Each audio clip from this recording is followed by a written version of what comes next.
निर्विघ्नं कुरु मे देव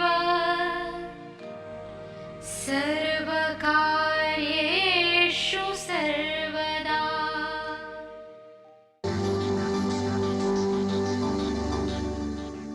राजीव सूर्यवंशी वास्तु के क्षेत्र में एक जाना पहचाना नाम है। पिछले एक दशक से भी अधिक समय से इस क्षेत्र में सेवारत, भवनों को बिना तोड़े या फेरबदल किए उनके परामर्श से असंख्य लोग लाभान्वित हुए हैं। सिंहस्थ महाकुंभ 2003 को त्र्यंबकेश्वर में श्रद्धालुओं को वास्तुशास्त्र प्रवचनों द्वारा कृतार्थ करने पर विशेष रूप से सम्मानित किया गया। समाज के प्रति उनकी बहुमूल्य सेवाओं के लिए वर्ष 2002 में उन्हें मानव रत्न ऑफ द मिलेनियम पुरस्कार से सम्मानित किया गया था। यही नहीं, इस क्षेत्र में उनके विशेष योगदान के लिए वर्ष 1990 में श्रेष्ठतम वास्तु विशेषज्ञ के रूप में उनका चयन हुआ और इन्हें स्वर्ण पदक से सम्मानित किया गया। राजीव सूर्यवंशी ने समय समय पर देश के विभिन्न भागों और विदेशों में सेमिनारों और कार्यक्रमों का आयोजन करके समाज की खुशहाली और उत्थान में अपना योगदान दिया है। देश विदेश के कई व्यापारिक प्रतिष्ठान, शैक्षणिक संस्थाएं, सामाजिक और धार्मिक संगठन तथा जन सामान्य उनके निस्वार्थ और उत्कृष्ट मार्गदर्शन का लाभ उठा रहे हैं। इस क्षेत्र में उनकी एक उल्लेखनीय उपलब्धि वास्तु रिसर्च फाउंडेशन की स्थापना है। वास्तु के क्षेत्र में जिज्ञासु लोगों के लिए राजीव निष्ठावान पथ प्रदर्शन की भूमिका निभाते रहे हैं और उनकी जिज्ञासा शांत करते रहे हैं। उनके अनेक विद्यार्थी इस प्राचीन विज्ञान का देश भर में प्रचार प्रसार करके लोगों का ज्ञान वर्धन कर रहे हैं। नमस्कार दर्शकों, वास्तुशास्त्र का अर्थ है खुशी, शांति और समृद्धि के मार्ग पर अग्रसर होना, जीवन के हर क्षेत्र में आगे बढ़ना, सफलता के नए आयामों को छूना। किंतु बहुत बार हम लोग संदेह करते हैं, तो संदेह करने से क्या मिलेगा? कुछ भी नहीं। संदेह करने से आप अपने जीवन के कीमती क्षण नष्ट कर रहे हैं। और बहुत से लोग ऐसा सोचते हैं कि हमें मुफ्त में ही सब कुछ मिल जाए। यदि आप यकीन मानो तो आपका जन्म भी मुफ्त में नहीं हो पाएगा, और जिस समय मृत्यु होगी वह भी मुफ्त में नहीं होगी। मृत्यु के समय जब आपको अंतिम यात्रा पर जाना है, उस समय भी आपको कुछ ना कुछ त्याग करना होगा। धन का त्याग, समय का त्याग, शरीर का त्याग उस समय भी करना होगा। तो जो व्यक्ति मुफ्त का सामान ढूंढते हैं, उन्हें केवल धार्मिक स्थलों पर एक समय का भोजन मिल सकता है और कुछ भी नहीं, क्योंकि मुफ्त में कोई चीज नहीं मिलती। यदि आप किसी स्थान पर भी जाते हैं, किसी वाहन से जाते हैं, तो भी आपने कुछ त्याग किया। बहुत से लोग समझदार होते हैं, वो कहते हैं हमने तो कुछ भी नहीं खर्चा, हम तो आ गए। कैसे आ गए भैया? बिना कुछ खर्च किए? हम तो पैदल आ गए। अरे भैया, आपने तो सिर्फ धन से भी बहुत ज्यादा खर्च कर दिया। जो धन आपने खर्च किया उससे कई गुना धन तो आप कमा सकते थे, किंतु जो आपने समय नष्ट कर दिया वह तो वापस लौट कर आएगा। इस संसार में कई स्थानों पर मैंने भ्रमण किया, कई स्थानों पर गया, देश विदेश में घूमा। मैंने कुछ अलग अलग तरह के लोग पाए, किंतु इनके विपरीत और लोग मैं नहीं पाया। जैसे एक कैटेगरी के लोग ऐसे पाए जो कि कार्य करने में ही विश्वास रखते हैं। दूसरी कैटेगरी के लोग बहाने बनाने में विश्वास रखते हैं। और तीसरी कैटेगरी के लोग, उन्हें पता ही नहीं हो चलता कि क्या हो रहा है। तो आप इन तीनों श्रेणियों में से कहीं एक हैं।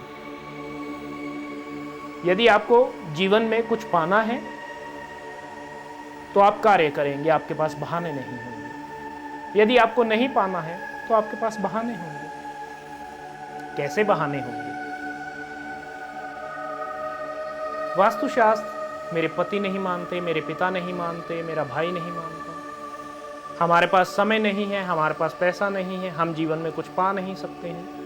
इस तरह के अनंत बहाने, बहानों का तो कोई अंत ही नहीं है, बेअंत बहाने हैं।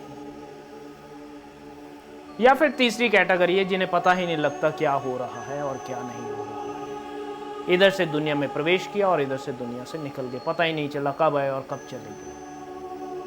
अब निश्चय आपको करना है कि आप किस कैटेगरी में खड़े हैं, कहां हैं आप। जब आप ये निश्चय कर लेते हैं कि कहां हैं आप, तो आप जीवन के मार्ग पर आगे बढ़ जाते हैं। अब हमारे जीवन में जो परेशानियां हैं उसके हल बहुत तरह से मिल जाते हैं।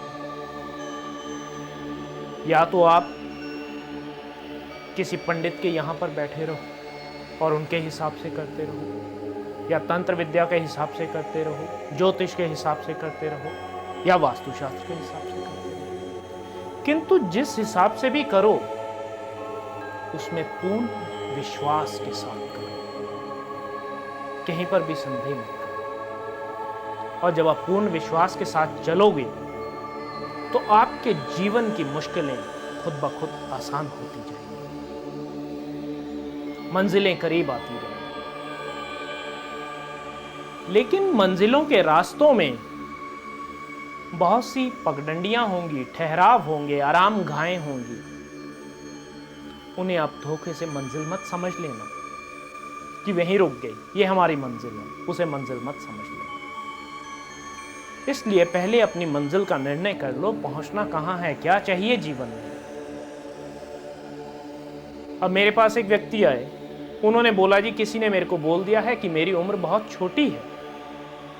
अब वास्तुशास्त्र के अनुरूप बताइए मेरे घर का स्केच देखकर कि क्या मेरी उम्र बहुत छोटी है। तो मैंने उस व्यक्ति से प्रश्न किया, हम मान लेते हैं कि आपकी उम्र के केवल 10 साल बचे हैं, तो आपने 10 साल के लिए क्या प्लानिंग की है अपनी उम्र के लिए जो 10 साल की बची हुई है। कहते कोई प्लानिंग नहीं। अच्छा, अब हम मान लेते हैं कि आपकी उम्र अभी 70 साल बची है, तो आपकी 70 साल के लिए क्या प्लानिंग है। कोई प्लानिंग नहीं। तो क्या फर्क पड़ता है कि आप 70 साल और जीने वाले हो या 10 साल और जीने वाले हो। आप उम्र का पड़ाव 100 साल तक उम्र जीते हो या 30 साल की उम्र जीते हो, क्या फर्क पड़ता है। क्योंकि ना तो आपने 100 साल के लिए कोई प्लानिंग की है, ना आपने 30 साल के लिए कोई प्लानिंग की है, तो कोई अंतर ही नहीं पड़ता है। यदि हमारे घर में कोई छोटा सा भी उत्सव होता है ना, विवाह की तो मैं बात ही नहीं कर रहा, विवाह एक बड़ा उत्सव है, यदि छोटा सा भी उत्सव होता है तो उसकी भी हम तैयारियां करने लग जाते हैं। जैसे किसी का जन्म दिवस हुआ, यदि हम उसको भी नहीं लेते, होली, दिवाली, ईद जो त्योहार आते हैं हमारे, यदि वे भी एक दिन के हर साल आते हैं तो उसके लिए भी हम एक प्लानिंग करते हैं, किंतु जीवन के लिए कोई प्लानिंग ही नहीं करते। तो क्या फर्क पड़ता है। तो वास्तुशास्त्र हमें यही सिखाता है कि हम जीवन के लिए किस प्रकार से प्लानिंग करें। हमारा घर पहले प्लान होगा, हमारा कार्यस्थान प्लान होगा, तभी जीवन की प्लानिंग होगी। तो दर्शकों, आज केवल इतना ही। कल आपसे फिर भेंट होगी एक नए वृत्तांत के साथ। तब तक के लिए नमस्कार। दर्शकों, अगर आपकी भी कोई समस्या है तो आप राजीव जी से अपॉइंटमेंट लेकर मिल सकते हैं। प्रतिष्ठान में आपका स्वागत है। राजीव जी की सेवाएं भारतवर्ष के साथ साथ विदेशों में भी उपलब्ध हैं। यदि आप वास्तुशास्त्र प्रवचन कराना चाहते हैं, उसके लिए भी आप हमसे संपर्क कर सकते हैं। वास्तु की स्पेशल किट जिसमें सिद्ध यंत्र और अभिमंत्रित की हुई 10 वस्तुएं हैं जो कि आपके पूरे घर के विभिन्न स्थानों के उपयोग में आएंगी। आप भी परामर्श के लिए राजीव सूर्यवंशी जी से मिल सकते हैं। पता है भारतीय वास्तु अनुसंधान प्रतिष्ठान, C6, सरस्वती गार्डन, कीर्ति नगर, नई दिल्ली 15।